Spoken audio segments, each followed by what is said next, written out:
Okay, Meta glasses. I think by now everybody has seen the ads, so let's start.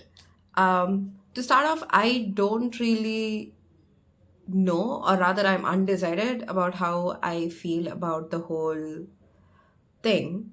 To start off, of course, there's questions of privacy, surveillance. Are we even allowed to expect a level of privacy in public spaces? All of that, right? Let's go one by one. So the first thing is, obviously, I think a lot of people already know this. These glasses are very similar to your normal prescription glasses, or rather even your sunshades, right? So you can't really tell if it's a smart AI glass. It doesn't look as futuristic as you would have expected it to look. It looks very normal, very mundane. But people have pointed out that there is a blinking light when it starts to record. It's easier for people around to figure out if they are being recorded. Great. In theory, works. The thing is, there are already these meta glasses accessories that are being sold online, which effectively blocks the LED blinking thing so that you just don't know if you're being recorded, which is great, right? I mean, if you're in situations where, let's say, it sort of requires you to have some sort of discreet recording.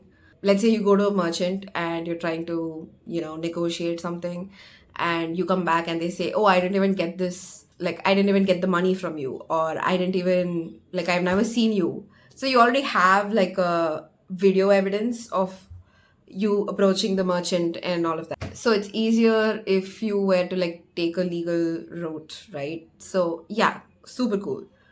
But when it comes to other situations, my primary concern is creepy people recording minors, women, right?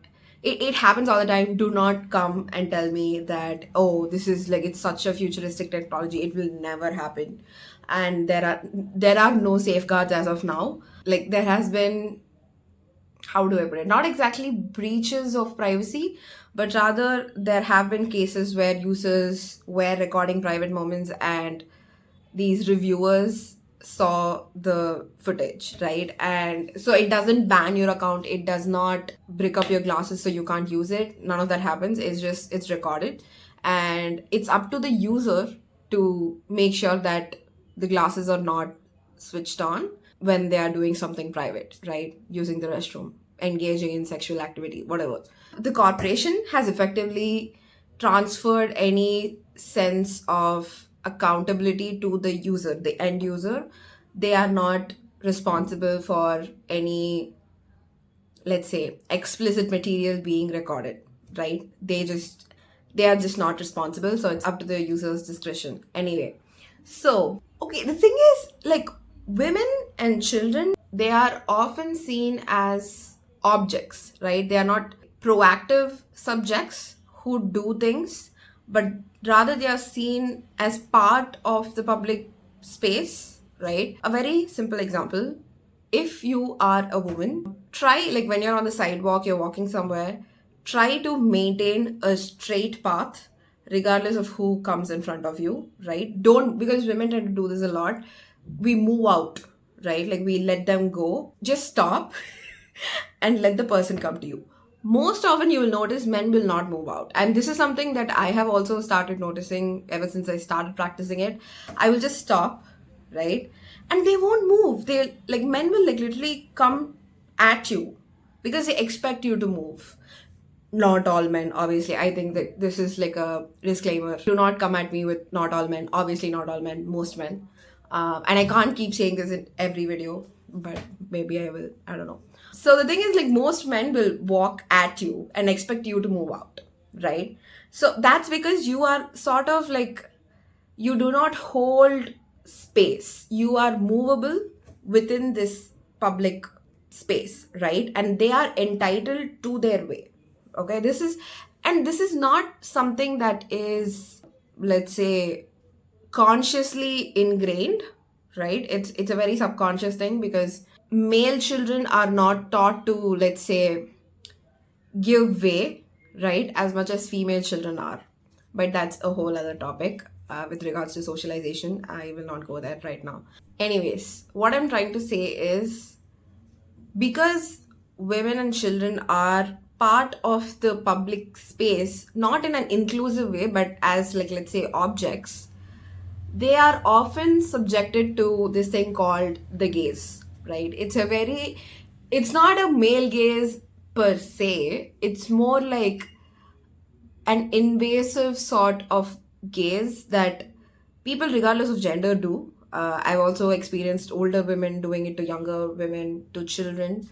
So it's not a gender thing mostly. So you are subjected to this gaze at all times when you exist in a public space, right? You're walking on the sidewalk, you're shopping somewhere. People will like look at you, and like you can see them looking at you, staring at you in your peripheral vision, but you can't do anything about it because you accept it as part of existing in a society. This is essentially a social contract, right? Now, the thing is, this sort of gaze is observable, is seen, right? Like, if I am being observed, I know I am being observed. But the thing with CCTV cameras, for example, is you're being observed, but you don't know who you're being observed by, right? Like, you don't know who's behind that camera. So we have a general sense of who it is. Let's say if it's at a traffic stop, right? The person who's looking at it is probably in a control room, in a traffic control room. Let's say you are walking past a gated society and there are cameras at the gates. It's probably being watched by the security, the people from the CCTV company or whatever, and the residents, possibly, if there's something that requires their attention. You have some sense of who is observing you in a given moment, but you don't know who exactly that is. As opposed to, let's say, physically a person observing you, right? They're not like observing in the sense that they are looking at you in a scientific manner. They're just looking at you, forming their own opinions and judgments and whatnot. Now, the reason I'm going into all of this is because the moment it's a phone camera, again, there's a parallel. Like, if I am recording you, you know that I am the one who's going to review this footage, who has access to this footage for now, unless and until I publish it for public consumption. Given, let's say, it's with your consent, if the publishing is going to happen. The other side of the coin is, I may just take a video of you on a public transport. For all you know, I'm in this scenario, assume I'm a man, and you're sitting across from me as a woman, regardless of whatever your gender is. This is just a hypothetical scenario. And I have my phone right here and I'm like taking a video of you. Maybe it's propped up on my lap or I'm holding it like this, whatever, right? So, the camera is facing you, but you don't know if I'm actually recording you, right? Now, I'm a man, and if you are a man, most often men don't even clock it. They're just they're focused on other things. But if you're a woman who has been, most women are, been raised to be vigilant about your surroundings, you immediately see it, right? The camera is looking at you. You don't know, you're not sure if I'm actually recording you, but you know that the camera is pointed at you and it's making you uncomfortable, right? So at some point you might confront me and I might deny that, oh, I wasn't even taking a video, gaslight you basically. Or I might say, yes, I was, and so what, right? And then I could argue that you don't have entitlement to privacy in a public space. Okay. Understandable, I think, because of, again, social contract. But at the same time, I am a private citizen who is recording another private citizen. So there is, and I'm focusing only on you. You're not part of the scenery, nothing like that. You are the subject of my recording, right? And if I were to use it for nefarious purposes, you can't really do anything about it because this is my private property. Like, my phone is my private property, and I could argue that I can do anything with my private property, right? Even though the very image of you is still inside of it. Again, I'll come back to this later. So now, think of the meta glasses, right? So I'm wearing the glasses. you don't know if I'm recording you, because I have to give a verbal command to begin recording for now. And you don't know when I started recording. I could have started recording you even before I got onto the train or the bus or whatever. Now, because they claim that the blinking thing is on when the recording is happening, theoretically, you know you're being recorded. If not, I use one of these random accessories that block out that LED thing. You wouldn't know. And on top of this, even if I didn't block it out, it just looks like a very normal set of glasses, right? Like, there's nothing off putting about it. It's very, very mundane. You wouldn't think twice looking at it, which is why it's so discreet, right? And that is a cause for concern. It's very different from me holding up my phone or even like propping it up on my arm to record you, as compared to like I'm wearing it, right? And you don't know if it's actually recording. That is, it's like the very act of this physical action to record, and just like an existing thing that records you. Just as I said, a person who's looking at you versus a CCTV camera that is existing in a space that is recording you, right? I hope you get the parallel. So now you can't even like guess if I'm actually recording you, and you can't even ask me, hey, are you recording me? Because there is no proof of me recording you. There is no, I didn't take out my phone, I didn't give a verbal command saying, hey Meta, start recording. I didn't do any of that, right? Again, people right now who are using it as like a forward tech thing and futuristic and all of that. Great for now. What happens when the people who take upskirting videos, right? Those creeps, when they get their hands on these glasses, what happens then? It just gives them a lot more ease of recording, right? They don't even have to position their phones in a weird manner and try to get the angle, nothing like that. And you know what? It's not even like focusing on a woman's cleavage or her thighs or nothing like that. Straight up, you go on Instagram of all places, you will find accounts where women are randomly recorded. They are probably at the market buying something. They are out taking care of their kid, walking with their husband, whatever, right? They're moving in a group. There are literal videos of, obviously recorded by men, I guess, where they are focusing on the woman's posterior, or they are zooming in on their boobs or what. And these women are not wearing anything revealing. They are wearing proper saris. They are fully covered. Even women in burqa, it doesn't matter. It's just because you are an object, right? That is there for male consumption, male perversion, I guess, in this case, in this scenario. You don't even have to do anything provocative to be recorded. And they sexualize you precisely because you are not doing anything provocative. You're just existing. You're not doing anything that is turning them on, but they are getting off on the fact that they are sexualizing you without your consent. And they're recording this stuff, putting it up on social media, and there are other creeps who are coming here like magnets, and they're talking about how they're going to sexualize this woman, and it doesn't happen on the platform. It happens in private messaging. So we don't even have access to any of that. There will be creeps literally commenting, oh, she looks like my mom, she looks like my sister. And there's a whole other video that I have to do about how Indian men, on Reddit at least, I think, are sexualizing their own blood relatives. Literal mothers, sisters, aunts, whatnot. Grandmothers even at this point, I don't know. Anyway, what I'm trying to say is all of this right now at this moment is being done with a goddamn smartphone camera. Think about the guy who's walking by wearing the glasses and he's completely recording the whole thing. He might just say, oh, I'm creating content, if he's ever going to come out with that. But he's just walking around and so the thing is, a lot of people are saying, oh, with a phone camera, you can zoom. I can stand here and record something that's far away from me. But with the glasses, you have to go next to them. Do you know how many, it's a whole trope or genre, I'm not sure, where it's POV pornography, right? It's like virtual VR or something. I'm not sure. No, I'm not sure of the exact term, but it's basically like a point of view where they are sexualizing the woman, right? And you can't see anything else. So can you imagine, like, there's, let's say in this instance, it's a lady in her 40s who was shopping by the market, right? This guy walks really close to her. Already it's an invasion of her personal space. That's a whole other thing. But then he looks at her, let's say looks at her cleavage and walks away. He has that POV genre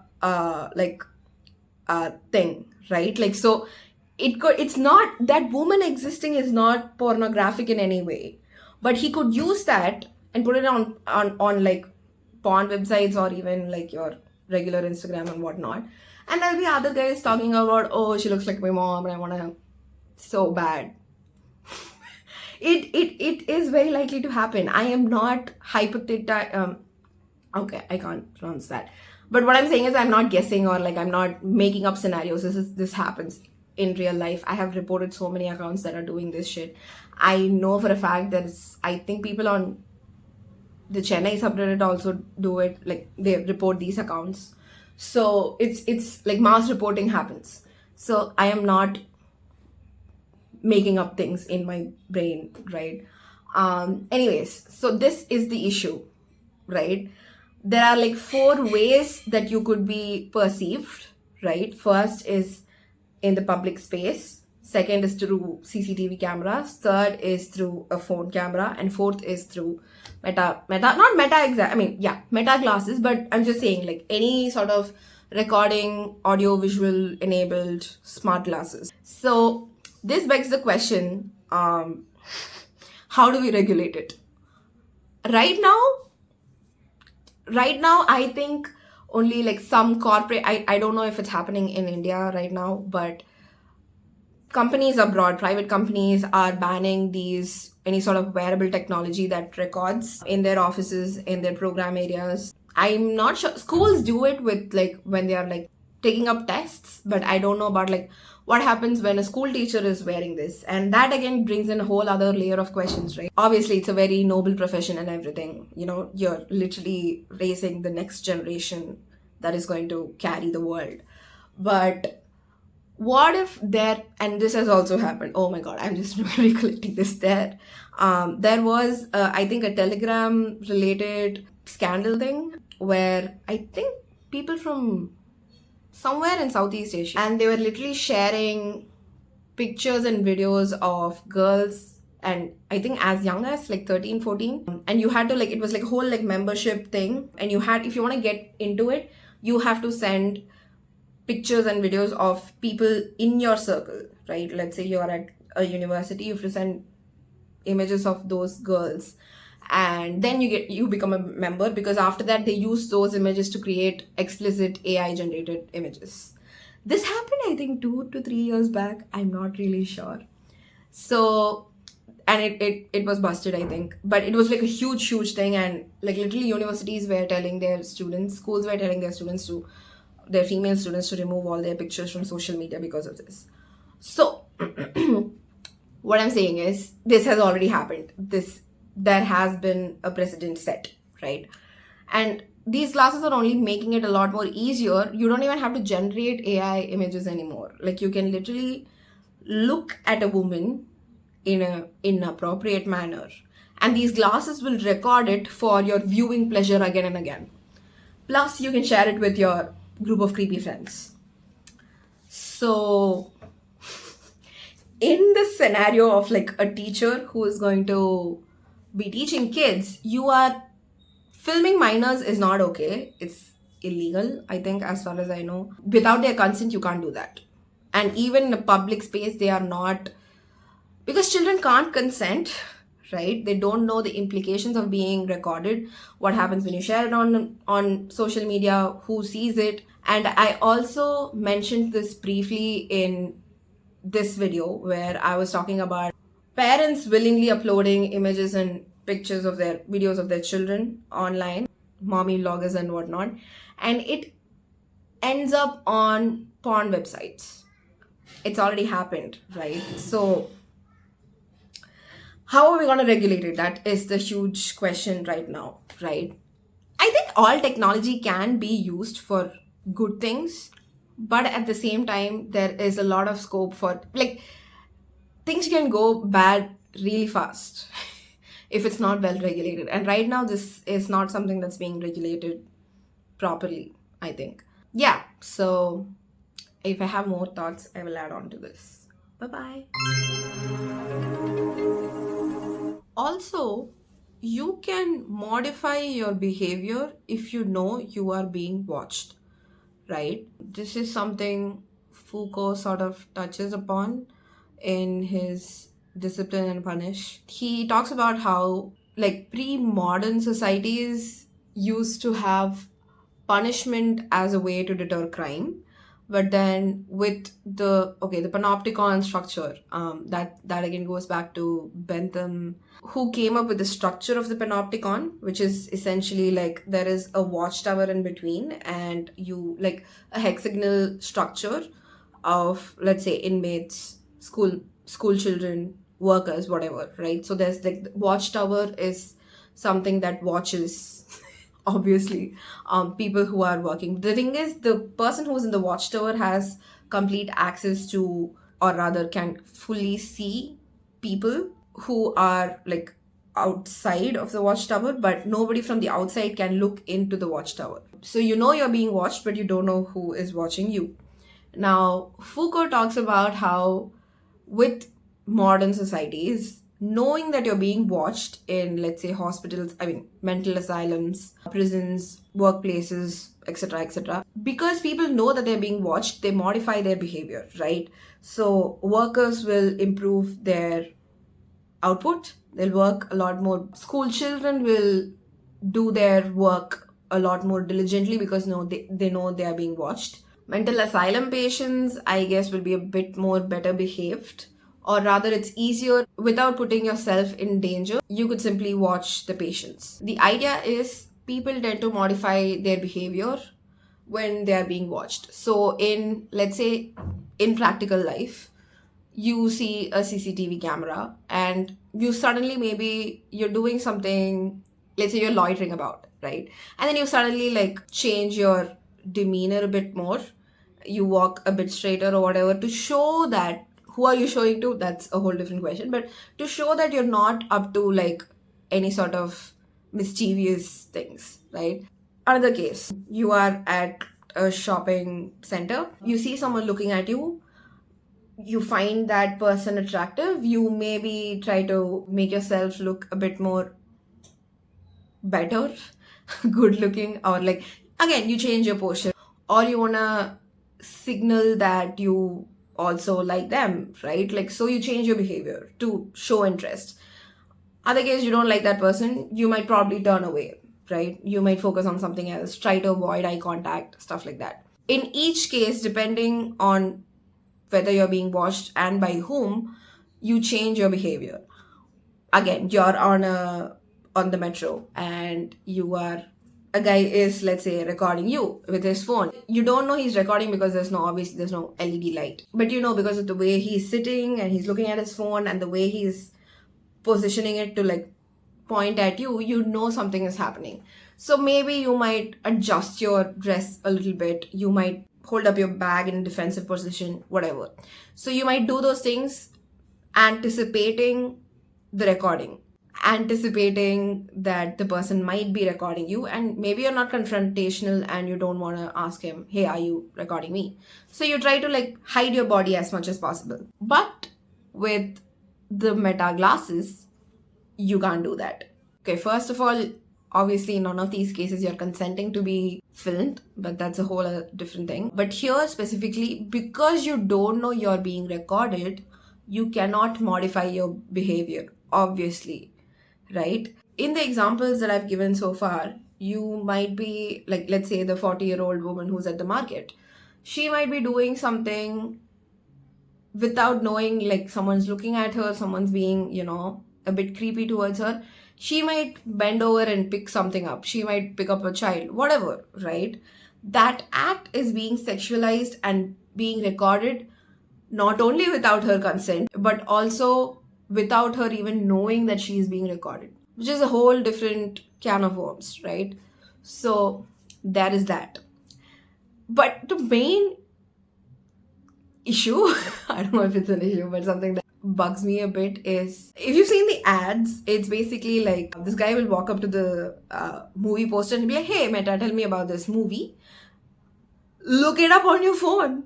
Google is free. Reddit gives you like really good opinions about the movie too. Do that, right? Like, at least through the digital medium, read what other human beings are saying. Why would I talk to AI when something is so easily available, right? But I think if you're lazy, that's a whole different thing. But I think like, the whole idea of it's cool. Yeah, wearable technology is cool. I am not some Luddite who's gonna say, oh, this is also bad. No, it's cool in good scenarios. Good as in, let's say it's you want to create content, you want to, let's say you're skydiving, the view is amazing, you can't hold a phone, glasses are better. Don't ask me if they'll fall off, I don't know, it's just an example. So what I'm saying is, it's cool tech obviously, but what's the use case exactly, right? Like, if I'm with a friend, why would I not ask them, hey, what do you think of this movie? Do you know this person? Do you know the actor? Do you know the director? Talk to people. I think like with our generation, I think that is the biggest issue. People are not talking to other people as much. They're just not going out. And there are no meet cutes happening. And I just think AI is, the amount of people who are relying on AI to just have a talk to a human being. Yes, friendships are hard, romance is hard, relationships are hard, but they are hard because it's a whole other human being you're talking to who has their own likes and dislikes. AI is just going to, like, sycophantic. It's going to accept whatever you say. It's going to basically reflect everything that you want it to be like, right? Like, it's going to, if you are going to be rude to it, it'll try to pacify you. If you're going to be super sweet to it, it's going to be super sweet to you, because it's, the models are made to be like that. They are made to not scare away humans. And essentially, even with the glasses, you are, at the end of the day, you're just training AI. Right? So I am just, this is something that just bugs me in general. I truly believe people should just talk to people, other people, go out and stay in nature. If not, nature is not accessible to you, just go out for a walk. Things are not that bad. Anyway, that's all I had to say about this. Yeah, so see you in the next video.